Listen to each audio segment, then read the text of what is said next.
I don't know the scale of Green Arrow in its comic world. I know that it was the underdog, as Green Arrow wasn't as popular as, say, Superman or X-Men. Well, it got a little flack because people thought that it was like I mean, it wasn't, but then the flack it got was that it was a rip-off of Batman and Robin. Yeah. But now with Arrow, we're able to explain that that's not the case.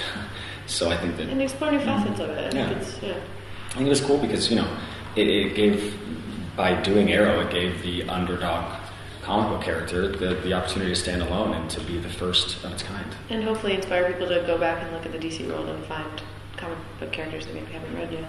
Yeah. Sí, el cómic no era tan popular como otros, como Superman o los X-Men. De hecho, a veces se criticaba un poco el cómic porque decían que era como Batman y Robin, como un poco una imitación, pero desde luego que en la serie están pudiendo ir más allá, están explorando nuevas facetas de los personajes y son pioneros en ese sentido, y que ahora quizá estén animando a la gente, a los espectadores, para que busquen esos cómics de DC anteriores que antes habían pasado más desapercibidos. It was a slow, for me it was a gradual realization because I didn't even know what the term regular meant. Yeah. So first, you're like... I was waiting for sure. So it wasn't even really in my vocabulary, and I didn't understand how much I was going to be working. I mean, I quit my other day job, which was working in a dog shop, so dog daycare. There's no feeling like your dreams coming true. Mm-hmm. I think there was a possibility for me to do a different show, and I got the offer at 10 o'clock at night. I was at Sushi, and I was like, what? Like, it literally happened in the matter of a phone call. They put the feeler out, like, what's the possibility of Colton staying? And then they were like, we would love for him to stay. And then we basically just did the contract at 10 o'clock at night, so I didn't have time to think. I probably had a little bit of sake, so I was a little relaxed. So I think that maybe fogged my judgment a bit, but then the next day I was like, what? Like, I'm a what? How did this happen? It just basically out of nowhere happened.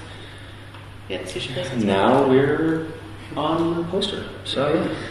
Hey. We were I think that's you. Pues para Emily fue algo como más gradual que darse cuenta de verdad de todo lo que le estaba pasando, porque es la primera serie en la que trabaja, entonces al principio no sabía ni lo que significaba ser un personaje recurrente, pero bueno, dejó el trabajo que tenía anterior y ha sido un sueño hecho realidad para ella.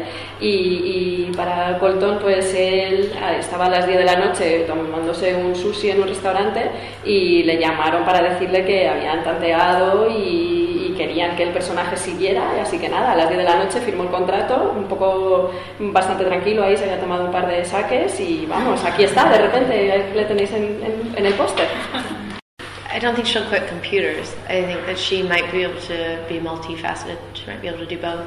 I think in the second season, since she did become more brave, I think that will play a part in her becoming more physically aware. I think she'll stay just as awkward. She's not very coordinated, so hopefully that'll come with lots of training. But whatever. She deserves to keep her computers. I think they help so much. I think she's that's her superpower right there. But she's already out on the field more, as we see in season 2, and it'll only continue into season 3 because it's interesting.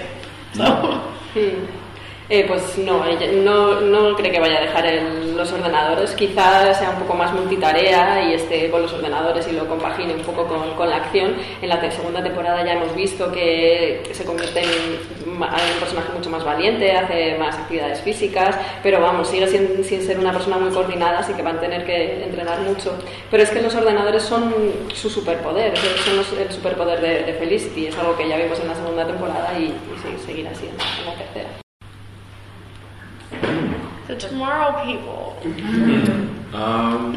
It's gone.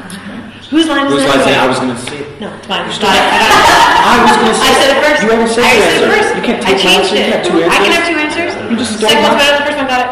She said which one, not 2.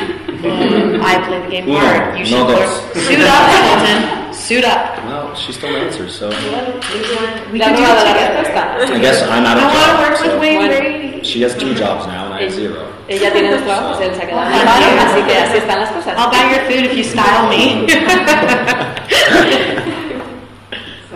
I flip to the back of the script every now. O sea, yo cuando me leo ya la última página del guión, es lo primero que hago. Empiezo por el final. Hopefully they tell us. Well, I hope they tell. I mean, Hombre, yo espero que nos lo cuentes. Si me va a pasar algo. Nobody is safe. nobody said. I'd be mad. I'd be like, I'm not going to table read. You just killed me. I'm not, no. Nadie está a salvo. Susanna showed up like a champ. We cried. We actually, all of us Every cried single person cried at the in table. the theater. It was a theater. Oh, we were in It a was theater. That's why. Our table read, we all cried. It was We were very at a emotional. university party, and our table read was at a university in the theater. And Moira walked in, and I just started. Susanna walked in. Moira, oh my god. Susanna walked in, and I just started crying. Sí, cuando hicieron la lectura de se pusieron a llorar todos.